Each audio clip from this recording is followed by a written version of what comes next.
Absolutely. So welcome, everyone. We're excited that you have joined us this morning to discuss written expression. As Jessica stated, this is a part two, if you will, or a deeper dive into information presented in our community of practice from last school year. I am Haley Richardson, Senior Manager of Intervention. I have with me today Jessica Dainty, our Manager of Statewide Dyslexia Strategy, and then Carrie Wright, our Manager of Intervention. And we're going to dive right into today's content.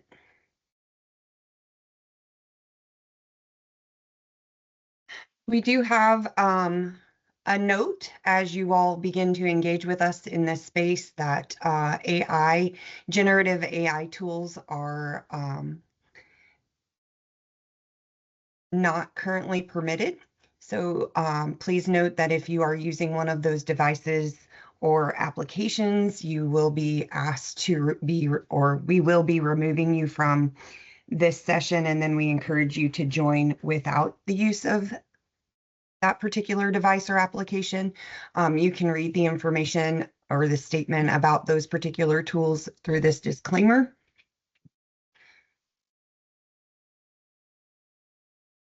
Right, so today we are going to be looking at defining written expression, views of written expression, the writing rope, the screening process for written expression, and then ultimately intervening for written expression. So we're going to ask you to take a few moments right now to drop some thoughts into the chat. When you're thinking about written expression, what are some of the barriers to teaching written expression? And we might want to really think about, is there a difference between writing and written expression? So we're going to give you a few minutes to start dropping some responses into chat.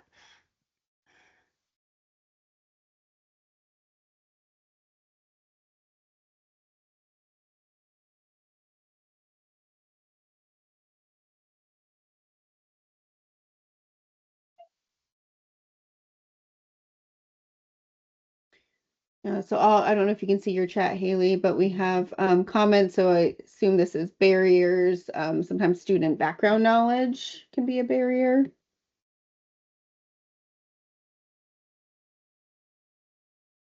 Absolutely. Lack of vocabulary, just lack of previous writing experience.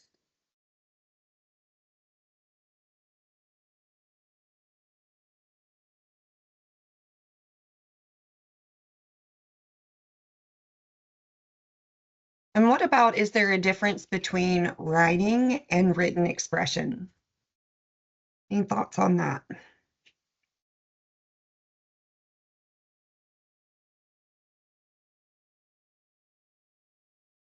Jessica, I cannot see the chat, so if anyone is dropping something, if you don't mind to continue to call that out, I appreciate it. Yep. So we've got variety of pinpointing the greatest area of need. These are still barriers. Variety of prerequisite skills, word knowledge, knowing how to write letters, spelling, organization, struggles with vocabulary, fine motor, language barriers, and then sentence structure, comprehension, dyslexia-related issues with spelling, the abstractness of writing, so application of all the skills and processes it takes, and then is there a difference between writing and written expression? We have, yes, writing is dysgraphia, and written expression is more in-depth expression of language. Some people said, called out between like just spelling and composition skills. Struggling to get thoughts from their head to paper. Written expression, the student must have the ability to respond to prompts and share thoughts, ideas through writing. Yeah, all great thoughts and input to dive us into this topic. Yes, and we appreciate your willingness to drop these thoughts into chat. So as we begin to engage in this space, we want to define written expression.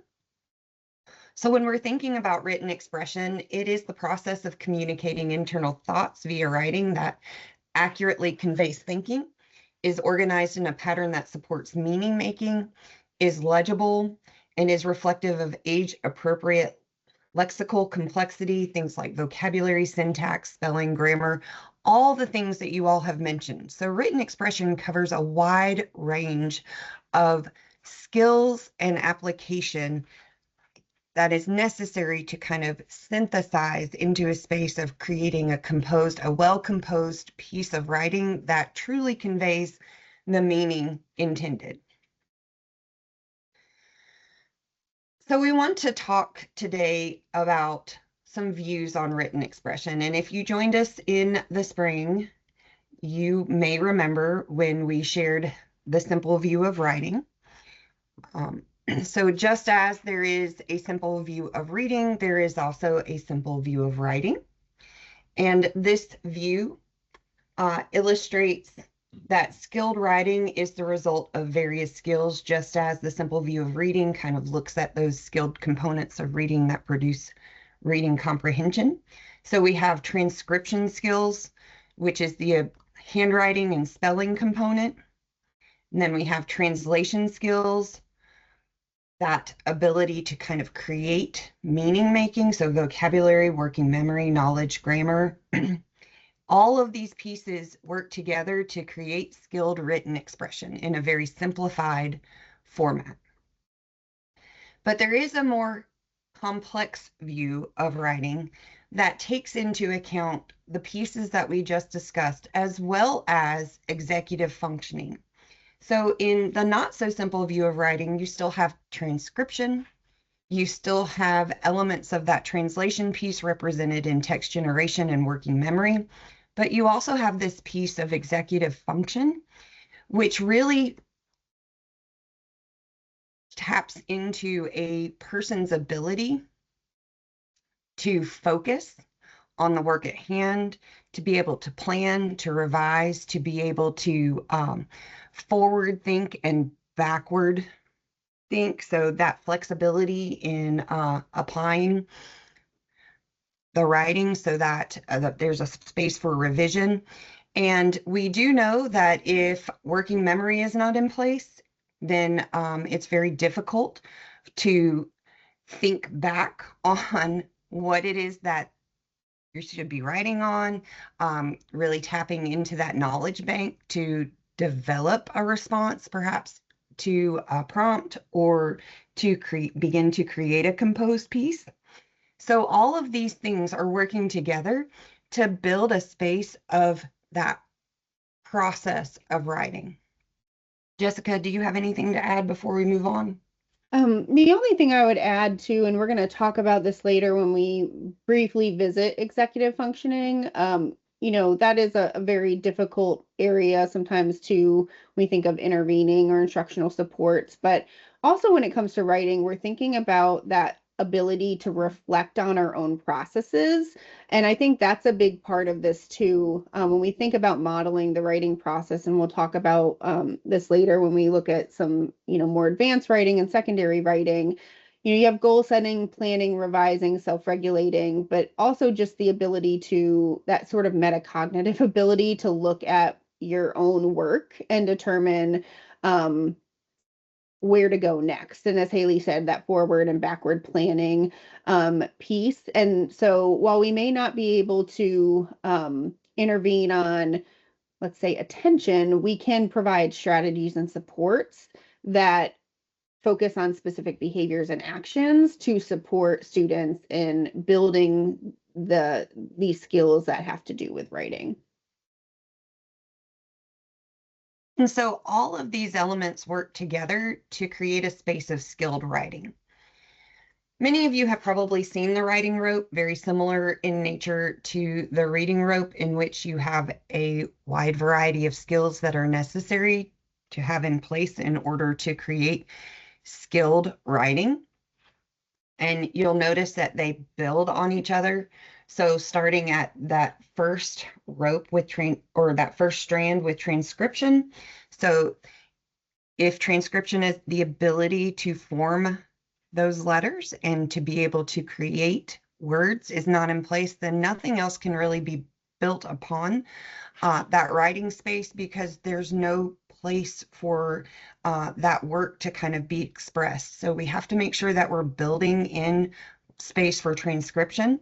And then you have writing craft, which is word choice, awareness of audience, um, awareness of the task and the purpose of the writing, perhaps the inclusion of literary devices into the writing, text structure, which involves a large variety of components in terms of organization and the way that the composition is structured, syntax, which leans into that grammatical space, the ability to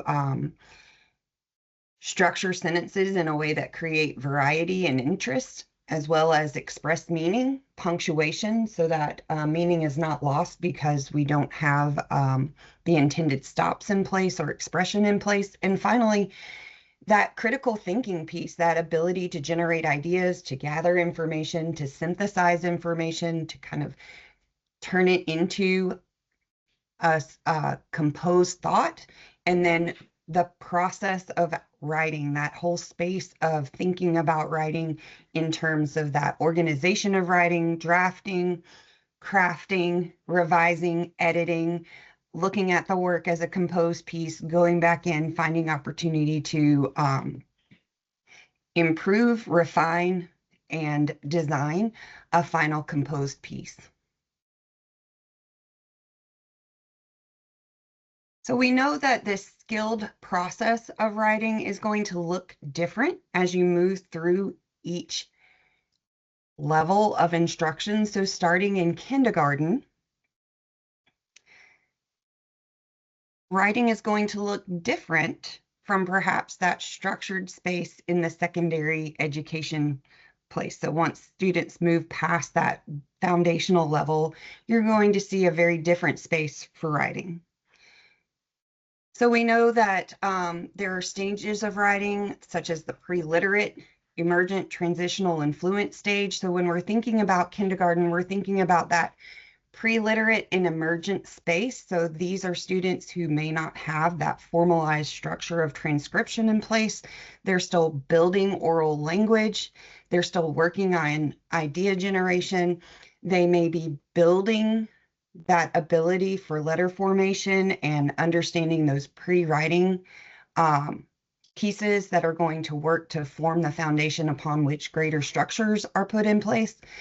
So when you're thinking about kindergarten and you're thinking about written expression in the kindergarten space, we have to think about some of those elements that are going to lead to that more formalized writing.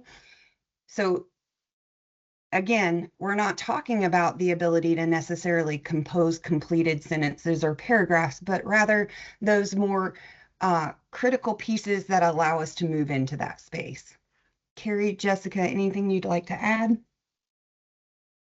No, I would just say that, we're looking at some of those predictive factors, almost those prerequisite skills. And when you think about both reading and writing, they are language, right? So it's reading is reading printed language, writing is producing printed language. So our written expression, our reading comprehension is only going to ever be as great as our oral language comprehension, oral language skills. So as we are looking at how we can predict these students' writing skills before they're, let's say, writing, we need to look at these factors that are going to produce or be predictive of those writing skills. So everything on here. And then I think clearly, as somebody mentioned, fine motor in our talks about these things. So a lot of these pre-writing skills or those early stages of development can also give us some insight into where there may be struggles so that we can be providing that early support through our instructional intervention, general instruction, and our scaffolds throughout our school year.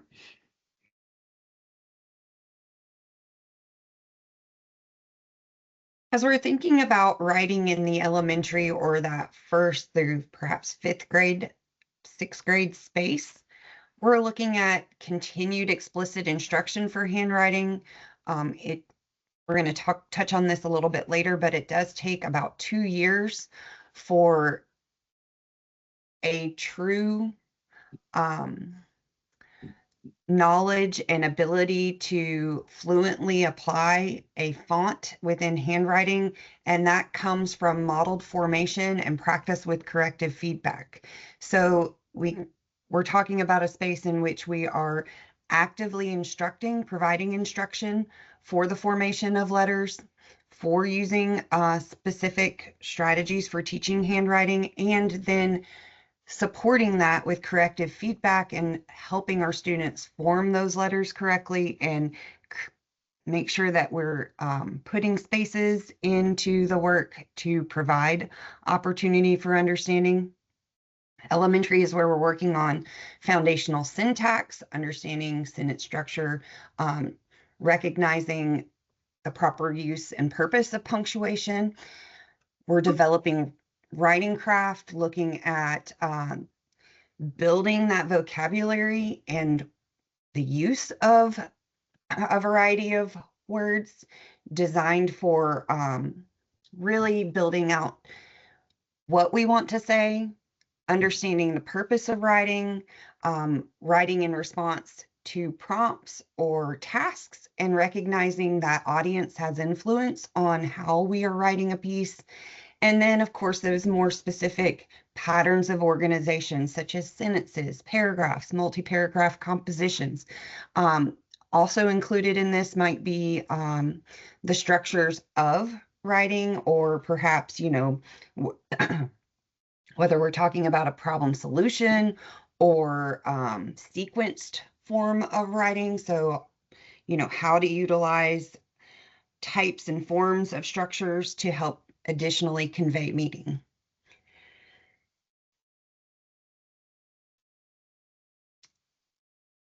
Then as we move into the secondary space, there is an expectation that some of those more foundational pieces of skilled writing are in place so that you can move deeper into that critical thinking space and really looking at writing as a form of, yes, creative outlet, but also designed for purpose and anchored in a lot of content-driven response. Organizational skills are going to be increasingly expected and complex in terms of design and intent. And of course, you have that added component of research and citation and really looking at document-based answers and really supporting the work through that more anchored to text that is begun in the elementary space and really refined in the secondary space. Jessica, Carey, anything to add here? I don't think so. I think you covered it.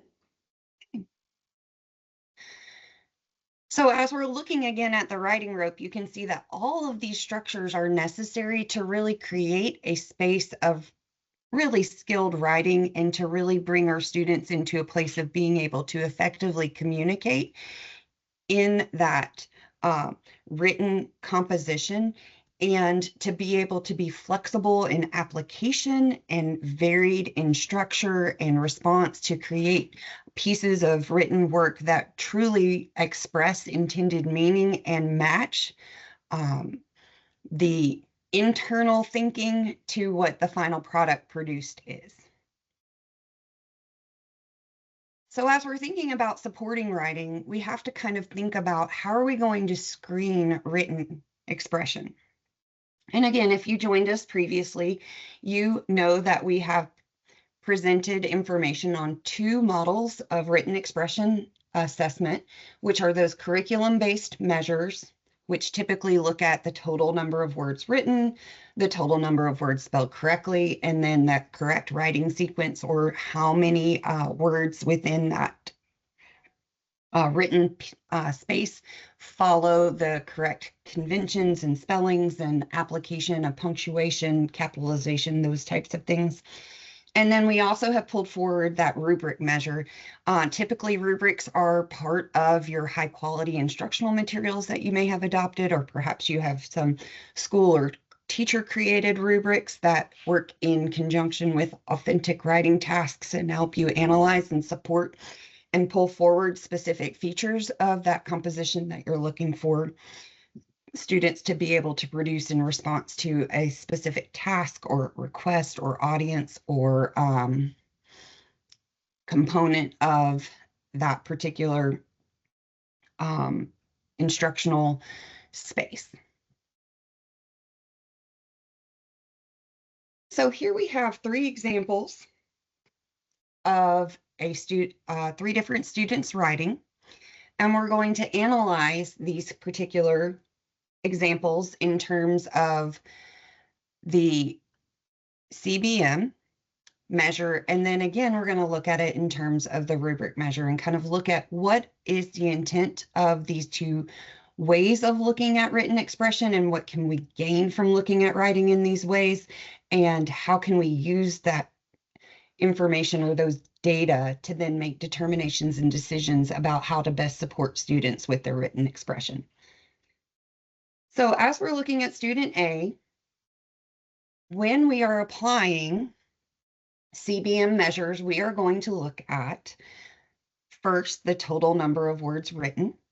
So on the next screen, we have shown you how you might apply that curriculum-based measure. So here, each caret symbol represents a division between each sequence of the writing. And then you notice that there are no words that we have circled or pulled forward as misspelled. So student A has has written 19 total words. So we counted up all the words that this student has written, and we gave a total. Then we're looking at the words spelled correctly. So student A spelled 19 out of 19 words correctly. And then we're looking at that correct writing sequence, starting with capitalization at the beginning of the sentence, looking at each individual space. Are there spaces between each word? Were the words spelled correctly? Is there punctuation present? Is the correct capitalization following that punctuation? So really looking at, did we utilize all of those features of writing and expression to really create an accurate, syntactically correct, utilizing those punctuation features correctly? Same thing with student B. Student B wrote 19 words. Again, looking at that sequencing and looking at the words spelled correctly, you can see that while the number of words were the same, the sequencing is slightly different between student A and student B. That's because student B utilized a different style of demonstrating meaning so that you have a more complex sentence represented here, which created that different number of sequence. Jessica, anything to add before we move on, or Carrie? I was just going to say, correct word sequences, if you were to score this and just look objectively at the numbers, student A may actually produce a higher score because he had,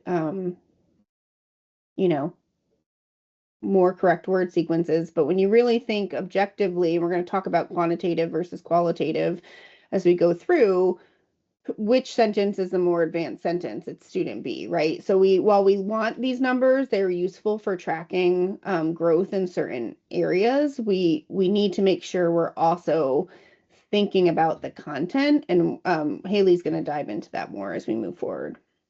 Yeah, absolutely. And this becomes even more clear as we move over to student C.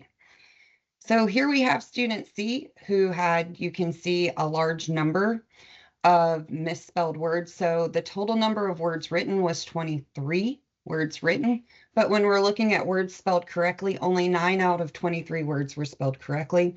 And then we're looking at that correct writing sequence. There was only 4 correctly applied sequences.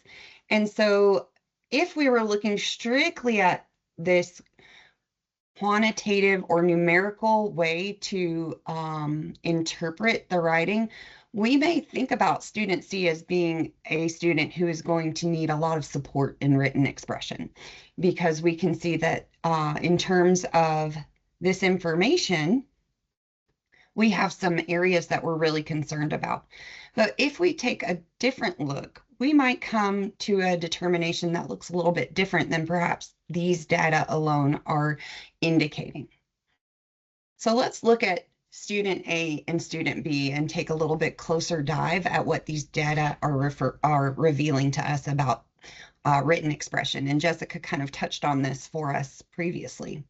So in both of these samples, the students have written 19 words. So that's the same total number of words. And then they both have spelled each word correctly within it. And yet, as Jessica pointed out, one is markedly different than the other. So we have a more complex sentence structure versus a variety of simple sentences from student A, simple sentences, student B, more complex. And we have a different application of vocabulary that really makes what student A or student B is producing more advanced than what student A has produced. But our CBM measure alone isn't going to tell us that information if we don't take a deeper, closer look at that. Then we add student C to this conversation. And we know that this student, when we're looking at those total words written, 23 total words written, but in terms of correctly spelled words or word sequencing, we had a lot of concerns.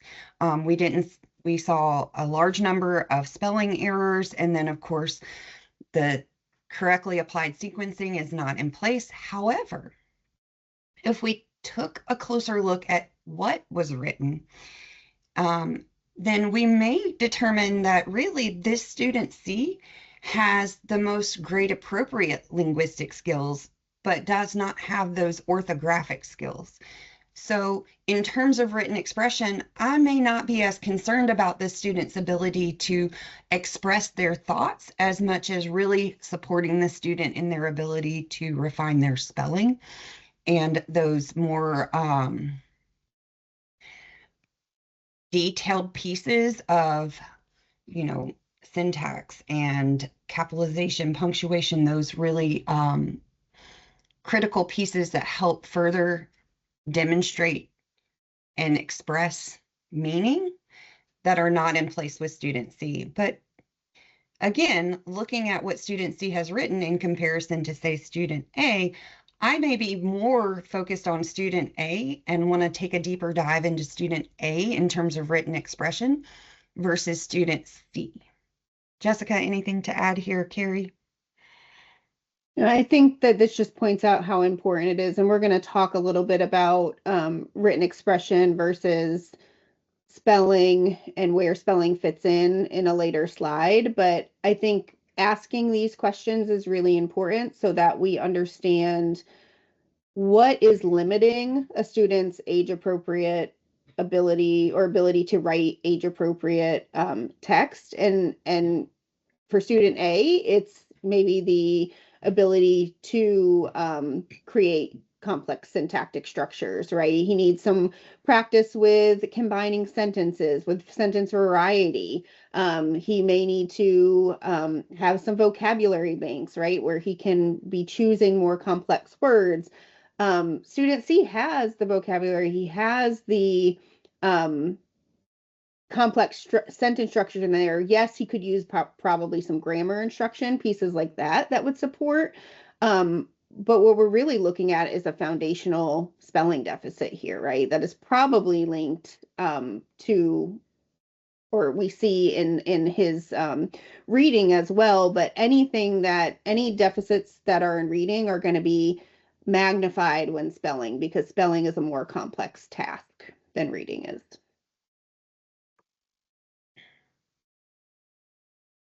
So if we were to look at these compositions with a rubric, we might come to a different conclusion about each student's writing in terms of the elements that are expressed within the rubric, because the rubric, in this case, this was taken from Amplify. The department does not endorse any particular curriculum over the other. We just happen to choose this as one of our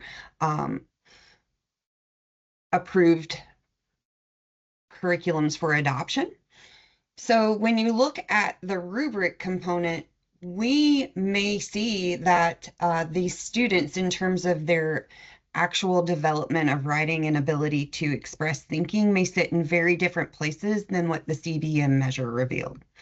So when you're thinking about written expression and when you are looking at writing, if we were to take that approach, again, we're going to come to a very different place. So let's look at this in terms of these examples.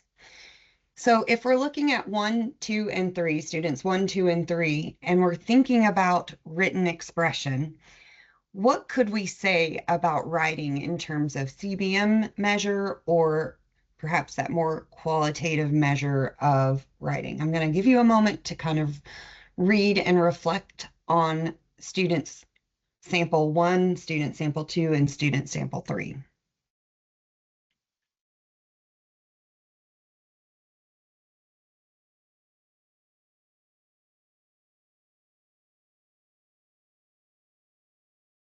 And as you're thinking about these samples, let's consider these third grade students at the winter screening.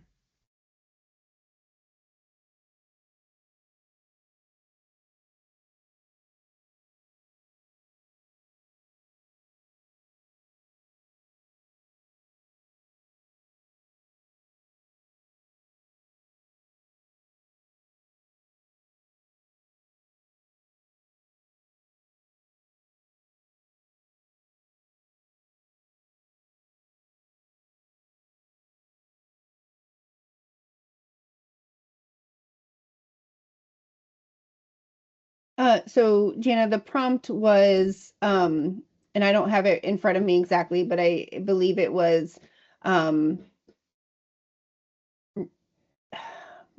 do you remember what it was? It was something like you're walking outside, you look up and you see the yes. most interesting sight you've ever seen, or something like that. So it was a sentence starter, like the first sentence or two of a story. Yeah. I apologize for not including that, Jana. That is critical information for understanding.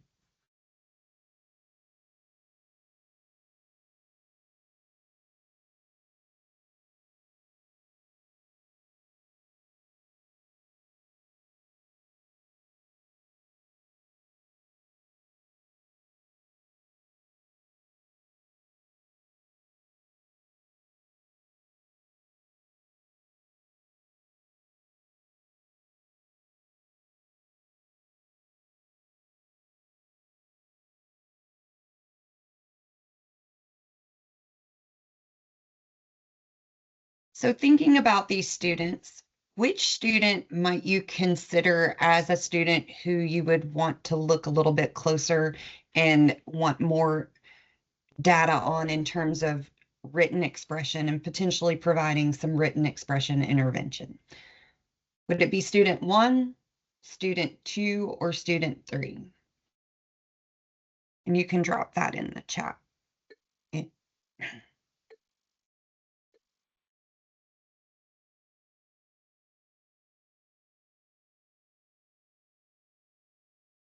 Then Jessica or Carrie, if you could just kind of let me know when everyone has had kind of an opportunity to respond, and then we'll move forward.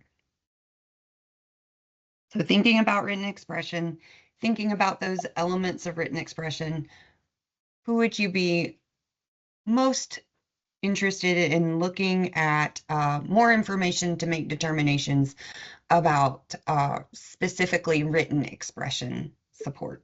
So we've got quite a mixed bag, but we have a lot of mention of student 1.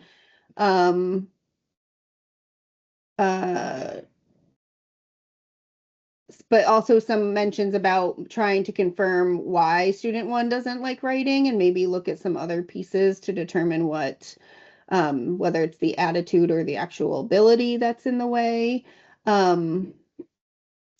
And then a lot of mention of 2 and 3, with some emphasis on skills-based, but basically an acknowledgement that they all have different needs that are showing up in this sample. Absolutely. So if we take a closer look at each one of these, I'm sorry. For student A, you all have noticed that we really didn't get a lot of response to the prompt. Instead, what we received is a message about that student's feelings towards this particular writing prompt, or perhaps writing in general.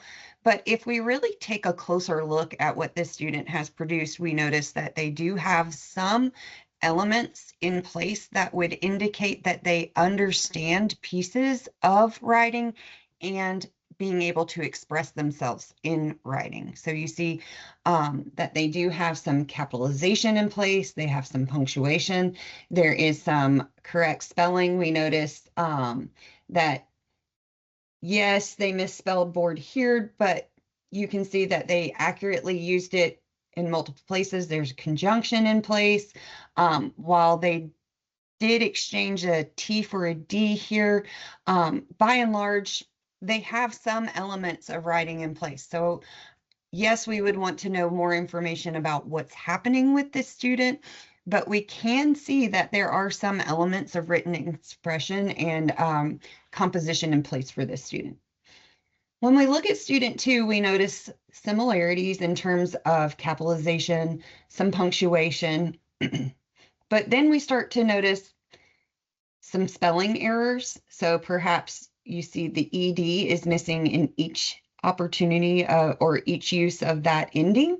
So we also can see that, again, we have shortened sentences. So, very simple sentences in a repeated use of this same vocabulary in this last sentence. So we might want to take a closer look at number 2, student number 2, thinking in terms of why is that student perhaps using repeated vocabulary over and over again. We might want to provide some additional support for some of these spelling pieces, and really looking into, is this a unique one-off time when the student is using very short, simple sentences, or is this a common theme across multiple writing selections?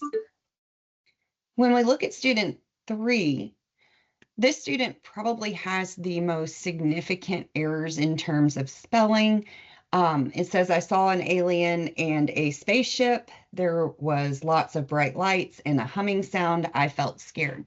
So if we were to look at this through a CBM measure, this student would probably have the most significant number of errors and concern that shows up in that way. But when we look at it from that qualitative space, or looking really at the composition within, they are using the most advanced vocabulary and description. I mean, you're getting into sensory description and feeling. So this is operating in a very different space in terms of expression, perhaps, than the other two. But again, lots of errors that we're going to want to look at in terms of being able to effectively communicate in that written space. So as you're thinking about written expression and you're thinking about analyzing compositions and student writing to support that intervention and that development, we recommend a combination approach. So we recommend that you're looking at both that CBM space and that rubric space to get a full, accurate picture of what a student is producing and how that student may need additional support in terms of written expression. We do have some considerations for kindergarten. We know that kindergarten is situated in a slightly different space than perhaps other grade levels. So, Carrie, I'm going to turn it over to you to kind of discuss some considerations for kinder. Okay, so as we mentioned earlier, kindergarten writing in kindergarten may not look like traditional sentences and paragraphs, especially early in the year. But in kindergarten, students engage in early writing activities that are really the crucial steps in the writing process. So just as Haley mentioned, it is pretty safe to say that screening in kindergarten for written expression will also look different than what we see in other grades. We may not see those traditional CBM measures in kindergarten. So when we are thinking about kindergarten, thinking about screening for written expression in kindergarten, we want to make sure that we recognize that the process is about identifying developmental milestones and where there might be potential areas of need for students. And unlike other grade levels where written expression screenings are more standardized, kindergarten screenings really must be flexible to account for the wide range of developmental stages that students experience at this age. And because we are looking at so many developmental milestones in the kindergarten writing process, screening for written expression will most likely take place through a checklist or a rubric in kindergarten. So in the fall, we might be looking at things like a student's fine motor skills. For example, pencil grip. Can they copy shapes? Can they produce letter-like formations? We also may be looking at their ability to orally tell the story aloud and describe what is represented by their drawing, even if it's just scribbles. As we move into the winter, students have been developing foundational literacy skills, so screening will probably shift to assessing that progress and their readiness for more advanced early writing tasks, where we will be still looking at their fine motor skills, but we're really focusing on handwriting and letter formation development. Are they using letter sound correspondences that they've been taught since the fall? Are they copying words that they see around the room, writing words with emergent spelling? And maybe this time they're including them in their drawings, in their representational drawings by labeling. Is their oral language storytelling ability developing at a deeper level? But are we also seeing beginning sentence structure in what they are writing? And then as we move into the spring screening, the focus shifts on their ability to integrate all these skills that they've been taught in the fall, through the fall, winter, and the spring into independent writing. We are still closely looking at their handwriting and letter formation, but we're really looking at, are they using those letter sound correspondences for spellings that they've been taught? And then are they phonetically spelling in the words that they have not had that instruction in? Are they building words phonetically? We also may see that they are working to develop complete thoughts in their writing, and now they are using illustrations as a story element versus using it to tell the story, to tell the whole story as they did earlier in the year. So it's just keep in mind that, like we said earlier, you may not be measuring them as you would first, second, third on up, but you still can measure a student's written expression in kindergarten. It just may not look the same. Jessica, Haley, anything to add? No, thank you, Carrie. Yeah, How I about think you, that was great. Jessica? Nope, I think that was great. Perfect. We also know that there are some considerations that we need to talk about in terms of that specific learning disability in reading and that specific learning disability for written expression, and kind of discuss this space.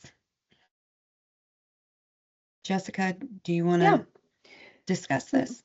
Yeah, so while we're looking specifically here at where specific learning disabilities overlap, this is also, we can broaden that and really talk about where sort of the skills overlap as well. So when we think of a student who's been identified with a dyslexia or specific learning disability in basic reading and or reading fluency, those are going to be within dyslexia, but some students may have one or the other, some may have both.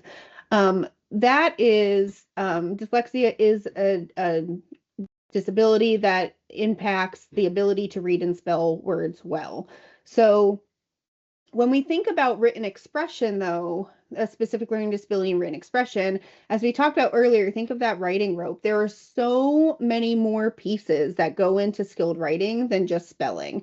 And you can see from this graphic, which comes from a publication by Odegaard et al.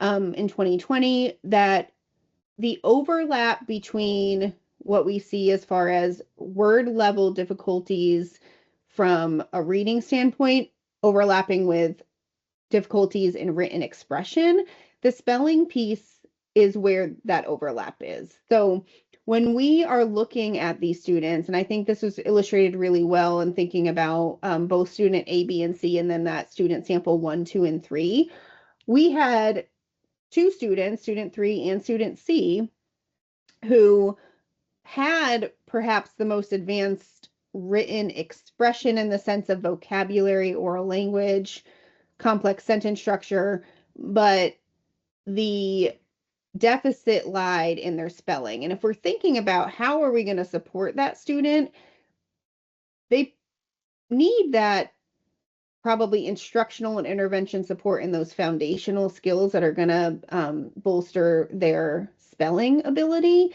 But is that really a written expression need, or is that a more phonics approach, a base need? So we need to be thinking about the root of the problem.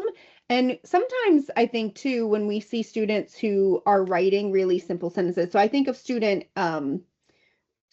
A who wrote he wanted more food right now, he ate lunch, he liked it, the bunch of simple sentences.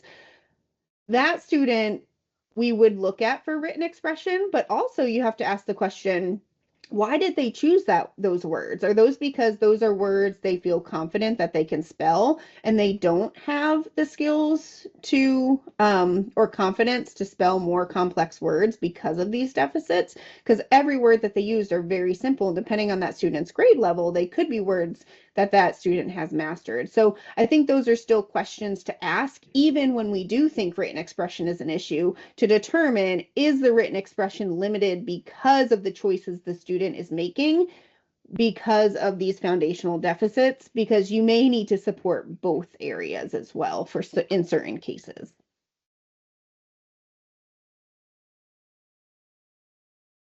So obviously, we want to talk about intervening for written expression. And keep in mind, we're going to do a brief overview. There are lots and lots of different ways you could intervene for written expression, and perhaps more that we could talk about. So we tried to highlight some pieces that would help you think about intervention for written expression in a bigger picture. We are always happy to discuss more specific details with anyone who may be interested in a more complex approach. So it is important to take a look at a student's ability to transcribe.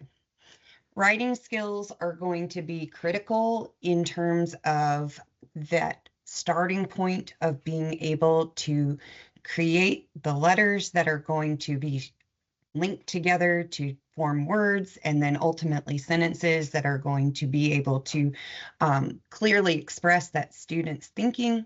So writing skills are the vehicle for delivery. They are the building blocks of that more complex ability to create various fonts. They do sit in that gross and fine motor space of development. So if you have students who are having difficulty gripping a pencil and being able to pick that up and hold it in place and then use the correct amount of pressure to create the slashes and circles that ultimately create the letters and proper letter formation, you're going to need to support that student in that space. We know that handwriting must be explicitly taught. As I indicated earlier, it takes about 2 years for font mastery. And the more automated the development and the ability to utilize that font leads to a student's greater ability to focus on the actual text that they're working to generate.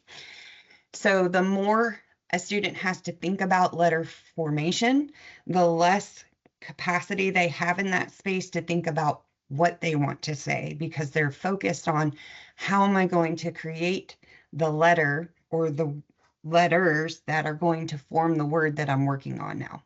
They're maybe slower in production because they're spending so much energy on the actual creation of those letters that it is really a cumbersome process of expressing. And so we want to continue to support handwriting development and practice with modeled, clearly modeled formation and feedback, practice for students, application for students with corrective feedback. So we don't want them to just receive a that's not a correct formation. We want a demonstration of how that formation should be produced. And then we want it to be kind of guided and immediately supported so that we can push those students into that more automatized space of letter formation. For some students, it may be easier for them to write in cursive than it is in print because of the structures of that cursive writing and where and how cursive letter formation begins on that baseline versus midline versus the top line. And so for some students, moving them into cursive letter formation may make that transcription process easier and less cumbersome and burdensome.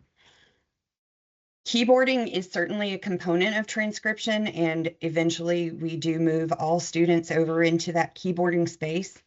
But if you are having a student, or if you have a student who is experiencing difficulty with handwriting and transcription, you don't want to completely remove that element of handwriting from their from our expectations of them. So we don't want keyboarding to exclusively replace handwriting. We want to, yes, provide supports for students who may need those supports, but also continue to work on building those skills. There is research that indicates that the places in the brain that light up in response to handwritten versus keyboarding and the ability to kind of retain and interact with information sits in a different space when you are physically handwriting information versus keyboarding. Jessica, I saw you come off mute. Do you want to add something Well, here? I was just going to add, and I find this fascinating, but there's even research to support that pencil to paper even has a different impact than, say, like a stylus on a tablet. So there's something about, I can't remember. It's in Burschen Carriker's Multisensory Education book, if you're familiar with that book, but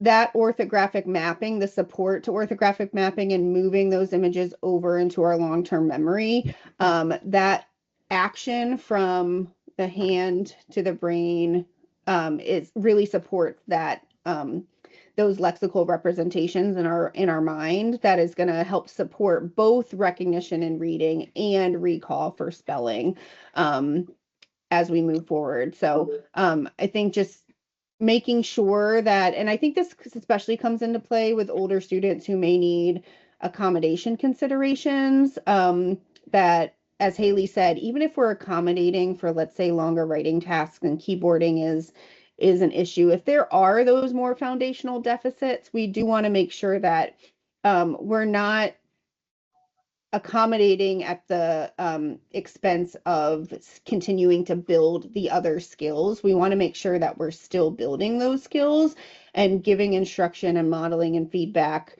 but then allowing the students to have those accommodation supports when appropriate.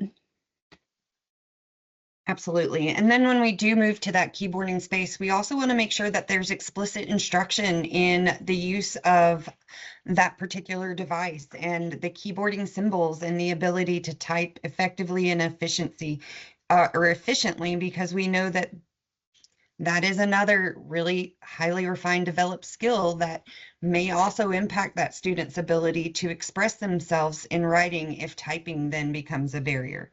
So again, it is a skill that must be practiced and modeled and support provided when we move into that space. And again, we don't want that to be an exclusive replacement of that development of those handwriting skills. Once we move into text generation, we're looking at syntax, we're looking at text structure, we're looking at writing craft and critical thinking. So there's lots of components that go into skilled writing. So when you're thinking about intervening for syntax, you may be asking, does the student understand how to place words in a sequence that convey accurate meaning? If the answer is no, we're going to be looking at that grammar. We're going to be looking at reinforcing and building their understanding of how sentences work and why placement of words in a sentence must be in a certain sequence to develop that meaning of that sentence and what that student is working to create in that space.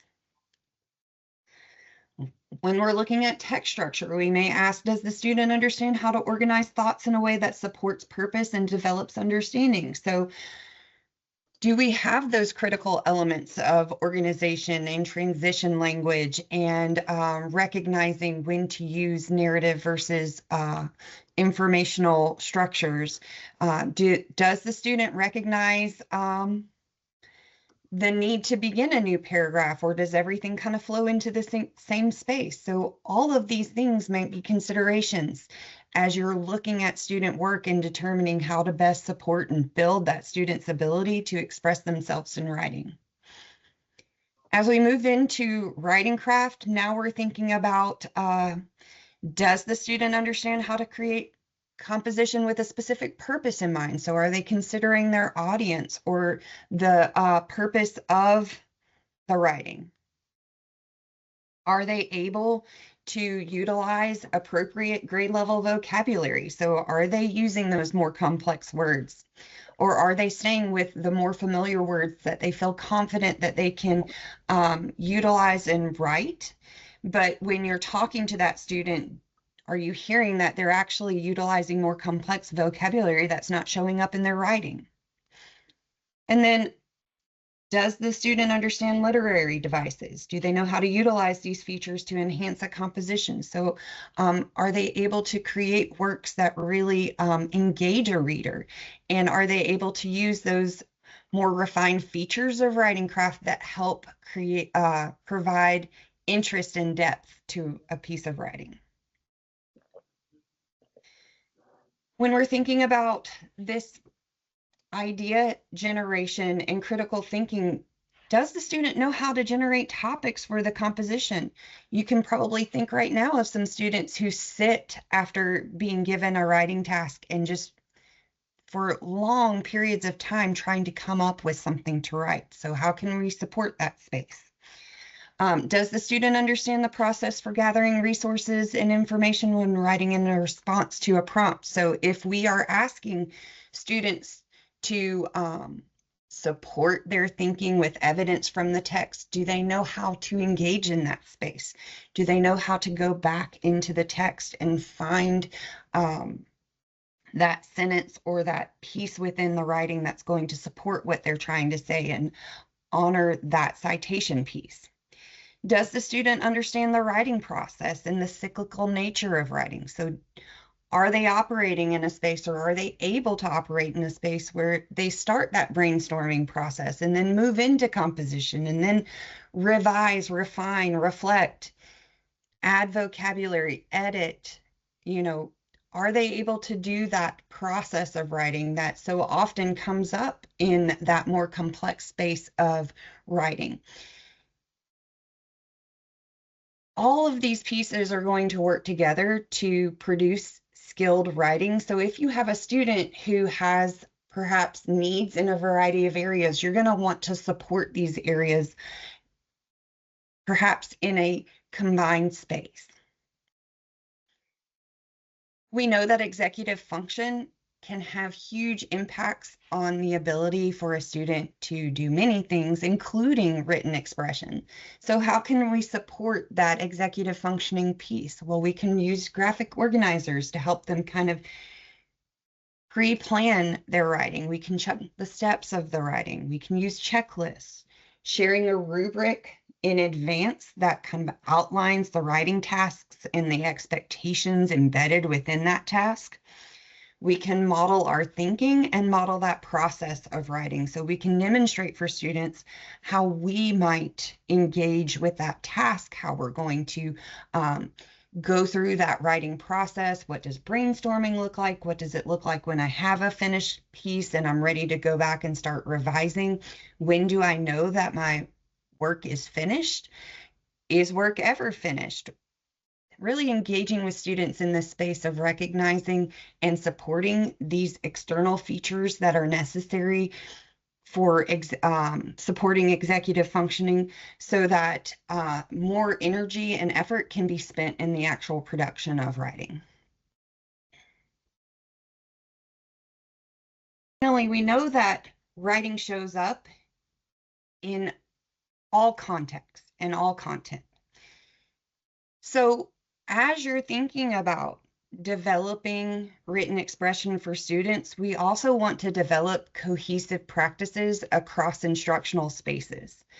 So if a student is going to be asked to write in response to a task in their reading or English class, then we also want to be sure that similar structures are in place in that history or science class where perhaps a written piece may also be present or requirement may also be present.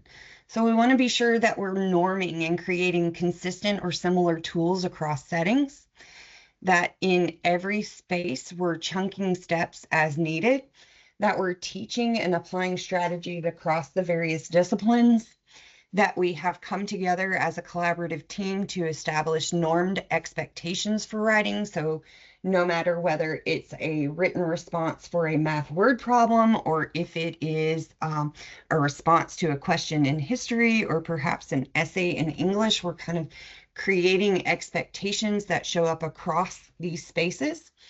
We want to be sure that we're modeling thinking in all of these spaces with terminology and language that we have normed on, and we're utilizing across spaces to support students in recognizing that that process remains in place, even if the context and the expectation of the writing shifts. And we want to be sure to model that cyclical nature and the expectations of the writing process across disciplines.